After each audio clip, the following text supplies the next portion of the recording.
Welcome to Postcards from Texas. I'm Mike Vance. This week we'll visit a famous Tejano ballroom.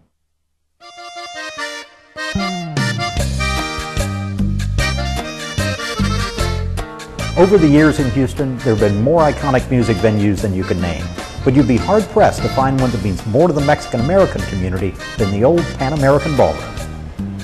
The music was there and everybody would go there because there was no other place to go, so that was the place to go, Pan America. So when I was a young man, 15, 16, 17 years old, and it was a very popular place to go. It was a big ballroom, big bands.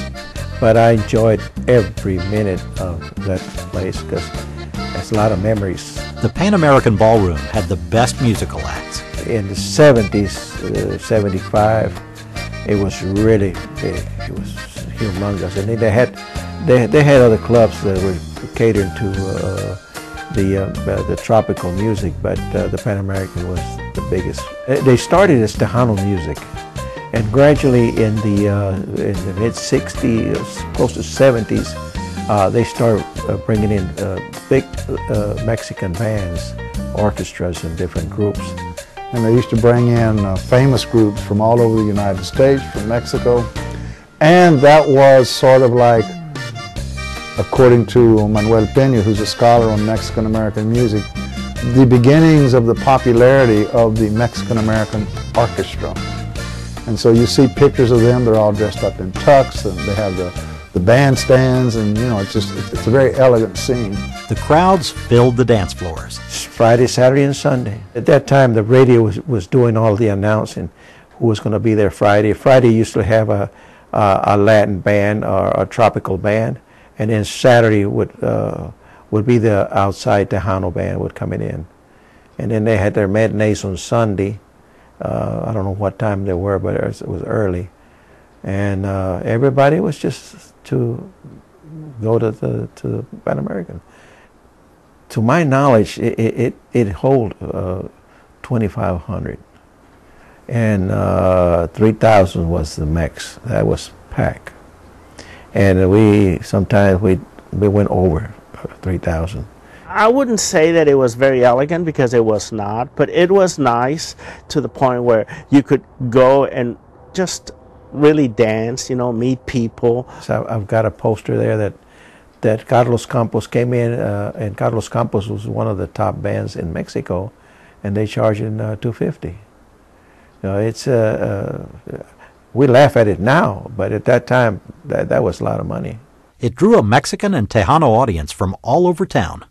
It was from Magnolia, 2nd Ward, 6th Ward, and North Side was mainly where the Tejano people were. Well, they had like a teen Saturday where you would go during the day, matinee, that's what it was, a teen matinee, and you had a lot of young kids that would go there, and it was always that rivalry. If you came from North Side, you would kind of stay in one area. You came from Magnolia, another area, 2nd Ward, another area. It was not just for kids either. It was very, very popular among different age groups in our community. Certainly you had young folks there like me, and my brothers and my friends who used to go there and dance. And then you had, the older crowd as well. I think the older generation would come in when the groups or orchestras from Mexico would come in. Then you would see the older generation would come in and have a great time. We have Carlos Campos and Mickey Lauri and Sonora Santanera, so many bands. Bands from Houston and Texas were big too. Well, at that time was Eloy Perez and his orchestra. You have Alonso y sus rancheros. But Isidro Lopez was one of the biggest one there, to my knowledge, Cris Sandoval. And then the second generation of bands came in this is when Little Joe and the Latinaires came in. Sonny and the Sunliners, for instance, they had a #1 hit in the American charts, and so that was pretty popular, But he was just young, and he was very open you could get close to him and talk to him, and everybody would have a good time. It was not. It wasn't like going to a huge concert, nothing like that. The PA experience was not complete unless you walked across the street. If you didn't go down there, you didn't go no place else. That was a Papa Burger at the PA. It's either you eat first or you eat afterwards. And even the bands would just take burgers to go. Papa Burger's still there. Yeah, Mario, who now owns the place, still tries to keep a little bit of the legend there with Papa Burger. Memories across Houston's Hispanic community remain strong. Pan America was, from what I remember, because I was young at that time, was the place to go to meet the girls and dance and listen to the Mexican music and the American music, both English music.